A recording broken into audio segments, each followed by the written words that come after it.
Pablo Iglesias. Es una reunión lógica, se trata de los líderes de los dos partidos con más apoyo electoral en las últimas elecciones de ámbito autonómico en Cataluña, como son Junts y como es el PSC. En ese sentido, absoluta normalidad, por mucho que esté en Bruselas. Puigdemont es un actor político crucial en Cataluña y el Estado, y su partido tiene muchos votos y muchos apoyos. Respecto a la valoración política, creo que es innegable que la agenda política de Junts en los últimos tiempos ha girado desde el soberanismo, desde el planteamiento a una relación jurídica de Cataluña con el conjunto del Estado distinta, a una agenda muy conservadora. Junts tiene un problema que se llama extrema derecha catalanista, y últimamente en su agenda pues lo que hacen es reforzar algo que ya existió históricamente en Cataluña, que es un catalanismo conservador de derechas, que en políticas de vivienda y en políticas migratorias se siente ahora compitiendo con la extrema derecha. Claro, eso es un problema enorme. Aunque esa agenda pueda resultar más cómoda al gobierno, eso pone muchas dificultades a otros aliados de la investidura que inevitablemente van a plantear una agenda de izquierdas que no es compatible con Junts. Si no hubiera existido el independentismo en España, Junts como el PNV serían aliados lógicos del Partido Popular. Existiendo una extrema derecha como Vox, que hace de un españolismo que no reconoce el carácter plurinacional del Estado su razón de ser, eso impide que Junts o el PNV se puedan entender con el PP, pero eso no cambia que tienen una agenda política conservadora de derechas. Y ojo, en el asunto del genocidio israelí, Junts es una de las fuerzas políticas que ha mantenido una afinidad mayor con el Estado genocida. Esto no se debería olvidar. En este momento, repito que de las palabras de Pablo Iglesias, y no es la primera vez que se lo escucho, se desprende que Podemos va a seguir manteniendo una posición abiertamente beligerante. Beligerante, no, una posición de izquierdas.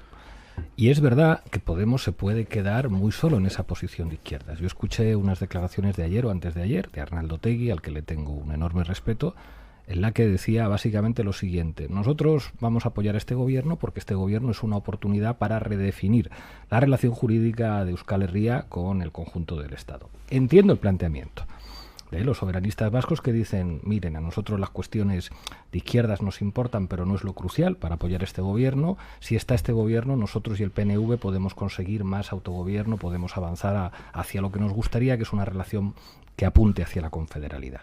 Bien, si nosotros también compartimos la confederalidad, pero es verdad que nos podemos quedar solos en las reivindicaciones de izquierdas. Yo creo que no hay beligerancia de Podemos cuando Podemos le dice al PSOE, oiga usted, esto de no romper relaciones con Israel es una maldita vergüenza.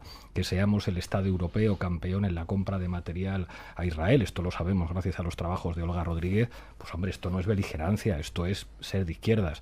Decir, oiga usted, la situación de la vivienda en España, la gente que nos está oyendo y tiene que pagar alquileres o hipotecas abusivas, pues decir que hay que intervenir el mercado de la vivienda no es ser beligerante, es ser de izquierdas. Y en eso Podemos va a ser de izquierdas.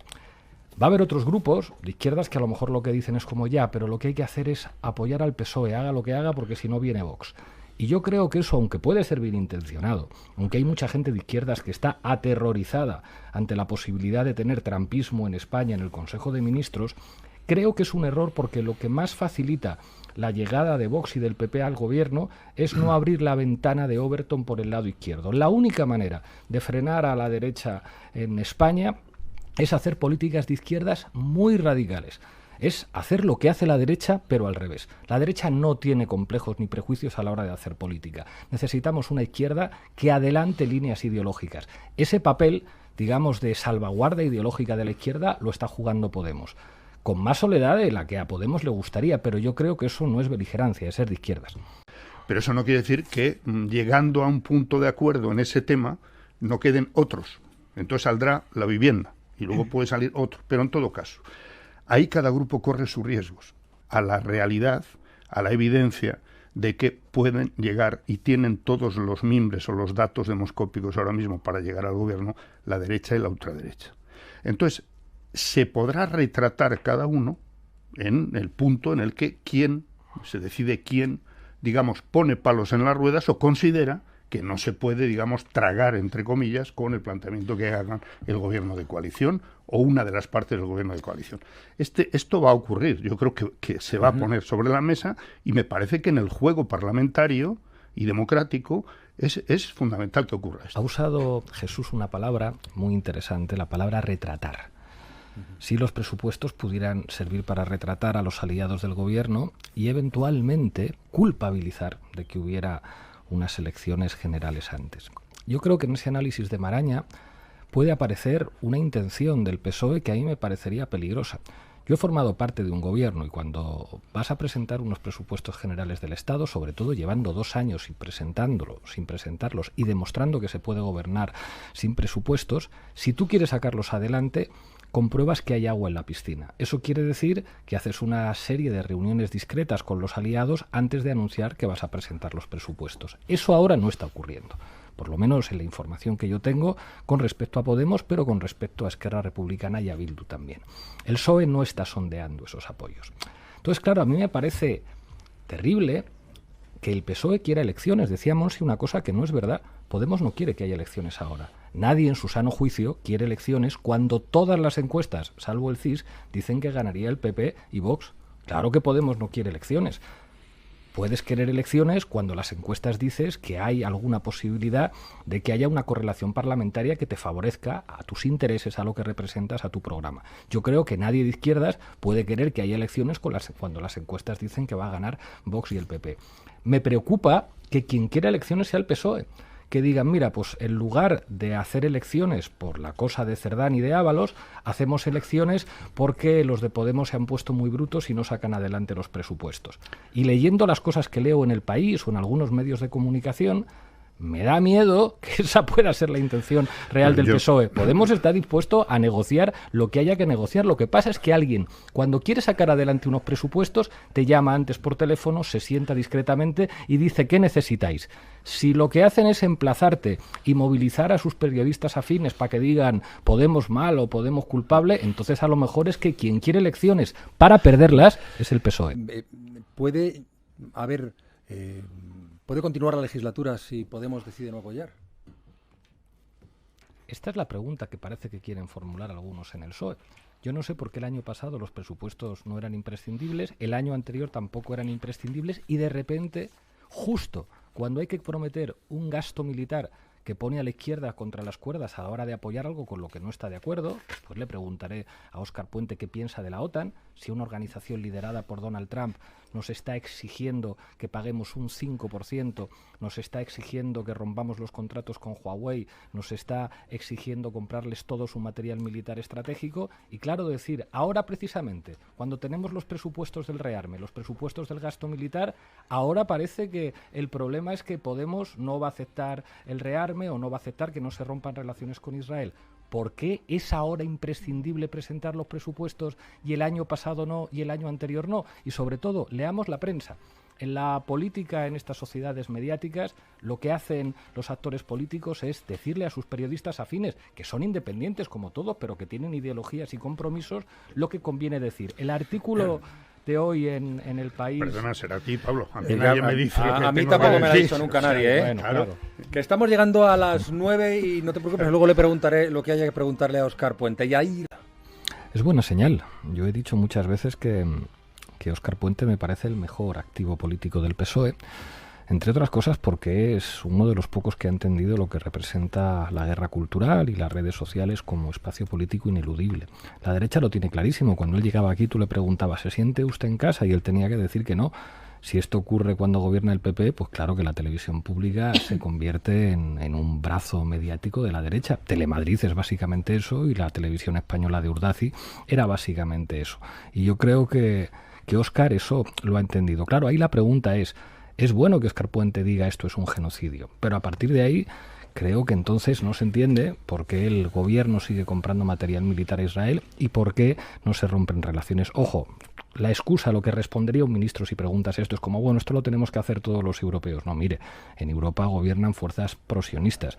Con Ursula von der Leyen y con la derecha gobernando en todas partes en Europa, vamos a tener gobiernos europeos que apoyen el genocidio, que no es el resultado de un gobierno israelí, que es el resultado de una relación colonial, gobierne quien gobierna en Israel, pero lo que debería hacer el gobierno español en este caso es romper relaciones. Es un poco raro tener relaciones con un gobierno al que acusas de genocidio y no decir que es una vergüenza que estén jugando el Eurobásquet o que estén participando en la Vuelta Ciclista. Esto tiene que tener consecuencias. Y en lo que sí le he visto bastante contundente, aunque vuelve a remitir a la voluntad de Pedro Sánchez es en las elecciones. Y que yo sepa, y a lo mejor me equivoco, siguiendo las directrices o la línea del ministro de Exteriores Álvarez, no había escuchado a ningún miembro del gobierno del Partido Socialista, a lo mejor me equivoco, decir que lo de Israel es un genocidio. Yo sí se lo he oído a Sumar, y yo creo que hoy lo ha reiterado en Televisión Española la vicepresidenta Yolanda Díaz, pero no se lo había oído a nadie del Partido Socialista.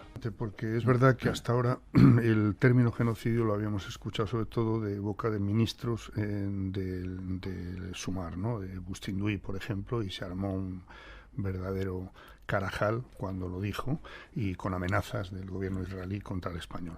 Pero yo creo que está bien que haya más, digamos, unanimidad en el gobierno a la hora de calificar exactamente el genocidio que ocurre en Gaza, porque, entre otras cosas, España hace más de un año se sumó al proceso en el Tribunal Internacional de Justicia abierto desde Sudáfrica. ¿Me permitís un matiz que hacía una mención Maraña? La primera ministra que habló de genocidio de Israel fue Yone Belarra, desde el gobierno de España. Cuando todavía era ministra. Cuando todavía era ministra y cuando nadie de ninguna otra fuerza política había dicho esto. Digo, por darle al César lo que es del César. Sí, Canal Red y Diario Red también se han sumado a la iniciativa de Reporteros Sin Fronteras. Nosotros enviamos un corresponsal a Alex Zapico, que llegó a Egipto y después estuvo en Líbano, pero que no pudo llegar a Palestina porque lo impidieron las autoridades israelíes. Yo creo que es muy importante recordar que Israel es un Estado genocida y enemigo de la libertad de prensa, que incluso sanciona a los poquitos medios de comunicación que en Israel escriben con libertad. Antes mencionábamos a Haaretz.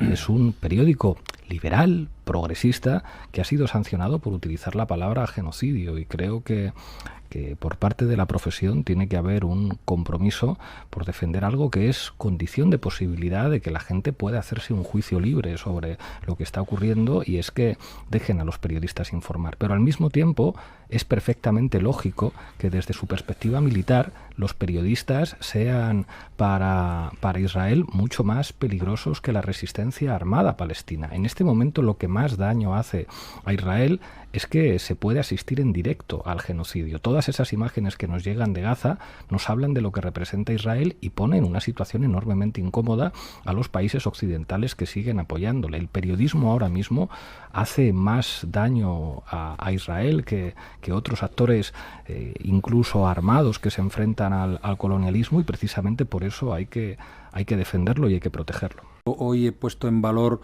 unas palabras de Greta Thunberg, que hablaba de cómo normalizamos, cómo nos llegan a través del teléfono móvil los espantos que se están viviendo en Gaza, y bueno, pues seguimos con nuestra vida normal. Hay gente que no lo está haciendo. A mí esa normalización me inquieta un poquito, imagino que vosotros, un poquito bastante, imagino que vosotros también. Y algo habrá que hacer desde los medios, entre otras cosas. Por ejemplo, si me permites algo provocador al estilo de Óscar Puente. A ver. No volver a dar la palabra en medios de comunicación al portavoz militar del ejército de Israel. A quien está matando periodistas no se le puede normalizar como un portavoz democrático de un ejército que sale básicamente a hacer propaganda. Tener que ver a este tipo, al Ronnie, recorrerse los medios de comunicación en España porque habla castellano, porque es de origen uruguayo, defendiendo el genocidio, mintiendo abiertamente, yo creo que es algo que habría que evitar. Nadie entendería que se diera la palabra al portavoz de la Wehrmacht en el contexto de la Alemania nazi.